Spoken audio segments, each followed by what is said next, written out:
What's up, everybody? Today we're going to be looking at the top 5 best used sports cars under $10,000 for those performance enthusiasts on a budget like myself. These 5 cars aren't in any particular order, but the first one we're going to talk about is the Ford Mustang. This is probably the quintessential sports car for under $10,000. It's the one that is found across the most price ranges in the most different trims. I actually had a 1998 Ford Mustang Cobra. I bought it with like 67,000 miles. It was my favorite car I've ever owned. I loved it. I can't wait to get another Mustang, and I'm in the market for a used sports car under 10K, so maybe I'll get another one. It did end up throwing a Conrod bearing on me, but that's irrelevant. It was a great car while I had it. We're looking at specifically the S197 version and the SN95. The SN95 went from mid-90s to 2004, and it went from that curvy to that boxy look. And then the S197 was that retro design that was super boxy. That went from 2005 to 2014. We got that restyle in 2010 or 11, I want to say. But most of the Mustangs you're going to find for under 10K are the SN95s, and you're going to find a lot of V6 premium S197s. You can find some good GT SN95s for under 10,000, even under 5,000. So they come with either the 4.6 liter V8 was in the SN95, the 4.9 was in the S197. The SN95, it made 260 horsepower, and the 4.9 in the S197 made 300 horsepower. Again, the main staples of a Mustang: rear-wheel drive, V8. We're looking at only the GT models mostly because I'm not as enthusiastic about V6 models. If you're looking to get a V6 Mustang, just go buy a Honda Accord. It sounds good and it's fun because it's a muscle car. It's the brute force, the stoplight drag, etc.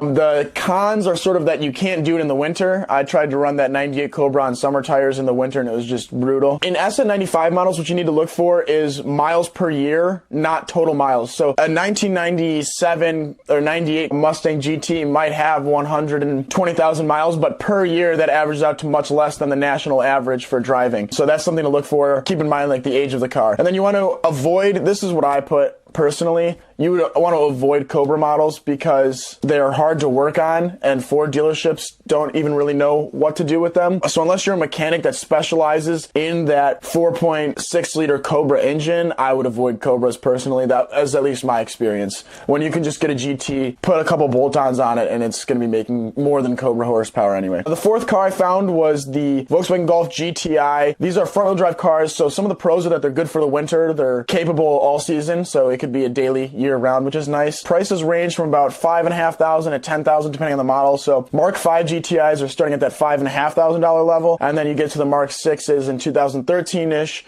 and those are going for closer to $8,000, $9,000, $10,000. Both cars have a 2.0 liter turbo 4-cylinder. Mark 5, it made 197 horsepower, and the Mark 6, it made 208 horsepower. The main thing about GTIs is their handling. They're not exactly the quickest cars, and their front-wheel drive, they can be quirky. So a lot of those GTIs have like the plaid seats. Mark 5s, I think, have those special types of wheels where they have the, the circle wheels and stuff like that. So they're quirky, they're unique. It's not mistaken for anything but a Volkswagen, a GTI. That's nice, but again, they're front-wheel drive, so if that bothers you, like it kind of bothers me, then that's something to avoid. But I would personally look for a Mark 6 GTI. I think they're significantly upgraded over a Mark 5. That said, Mark 5, there are plenty of Mark 5s on the market. Avoid a GTI with super high miles. Based on personal experience, Volkswagen Group models are not reliable at all once they hit over 130. So look for way low mile GTIs. It's better to spend more money on a low mile GTI than like to spend a ton of money on a high mile MK6, if that's what it comes down to. Number 3 is the Scion FRS / Subaru BRZ. They're sort of the same car, so you can lump them into one. They're running right now from about $8,000 to $10,000, and it's that first model year. Like 2013 is the earlier model years of the FRS and BRZ that are available for under $10,000. As you can see, it's toward the higher end of the price range. The things that are good about the FRS and BRZ, they're newer models than a lot of these on the list that you can get for under $10,000. They're reliable, they look good, they're rear-wheel drive. The handling on the FRS and BRZ is also really good.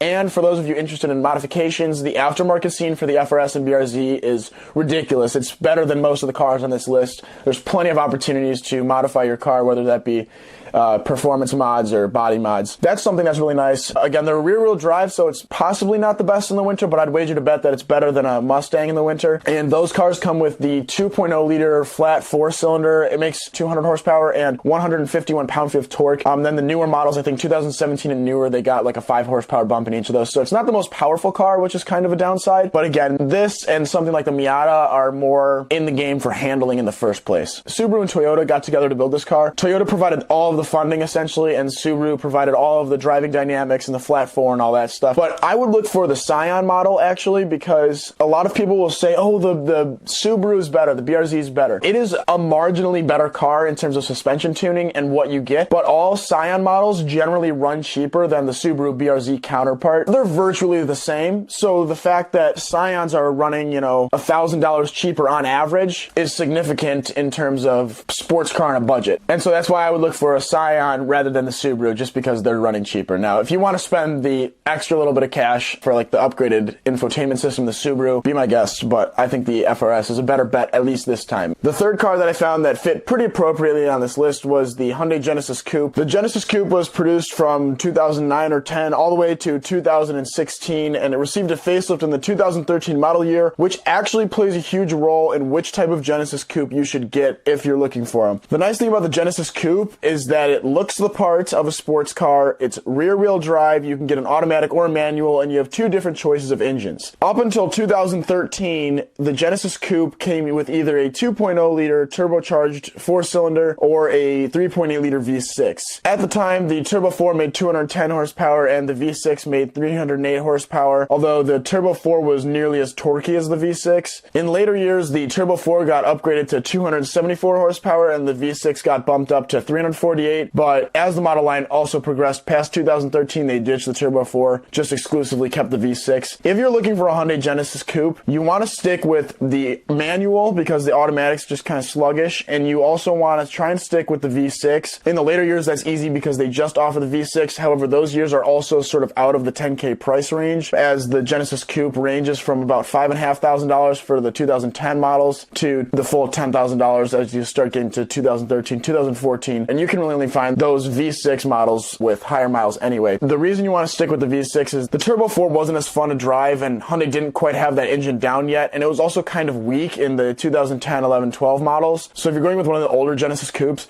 you want the manual V6. If you're going with one of the newer ones, you can get the Turbo 4 as long as it's in that 278 horsepower, guys. You don't want that really slow 210 horsepower. It just can't match the weight of the car or the chassis. So you want that either the higher power Turbo 4 or you want the V6. So that pretty much limits you to the V6 in 2010 to 2012. It's the same way buying a V6 Mustang from an SN95 version isn't the same. So those are the cars to look for. You can get a Genesis Coupe for pretty cheap considering it's a 2011 car. You know, $5,500 isn't too bad, but you're going to notice it's the automatic with the really low rent Turbo 4. So don't be fooled by some of the prices, although I will put $5,500 on the screen just because it does look the part and it's worth something, I guess, 210 horsepower. The advantages to it, like I said, it's reliable, it's good looking, it is actually fast, especially in those final model years with the V6. The final car that I've identified in my top 5 list is the Honda Civic Si. These cars range from about $2,500, super cheap for like the 2002, 2003, that hatch version, to $10,000 for the 2012, 2013 Si. I would stick with the 8th gen car. It kind of looks weird. It's like fat. It looks fat. I don't know why. It had that high revving engine with VTEC, of course. It was 2.0 liters. I think it made 197 horsepower. And then Honda switched that engine for the 9th gen car, which did not handle as well as the 8th gen.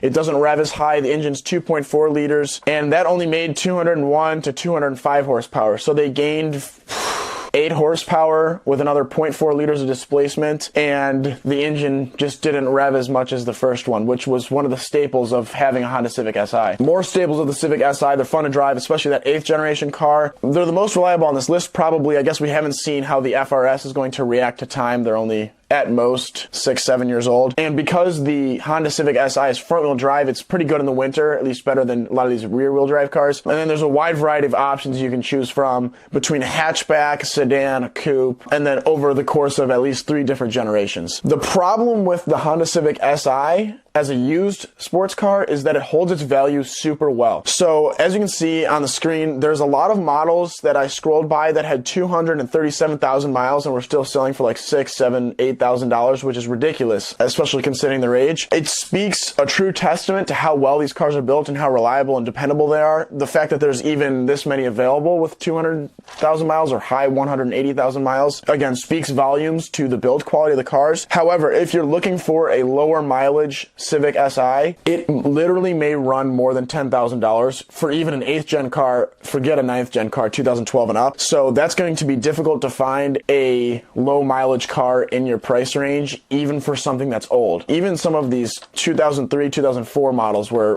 more expensive than what I would imagine. If you can buy a new Honda Civic Si, that would be great because your resale value is going to be insane when you go to sell it. It's just purchasing Hondas in the used car market is kind of a tough bargain because they're all very valuable cars still, even with many miles and many years old. All right, guys, that about wraps it up for the 5 best used sports cars you can buy for the year 2020. I hope you guys enjoyed the video. If you want to see more content, make sure to subscribe, like, share, comment, and beyond that, have a fantastic day.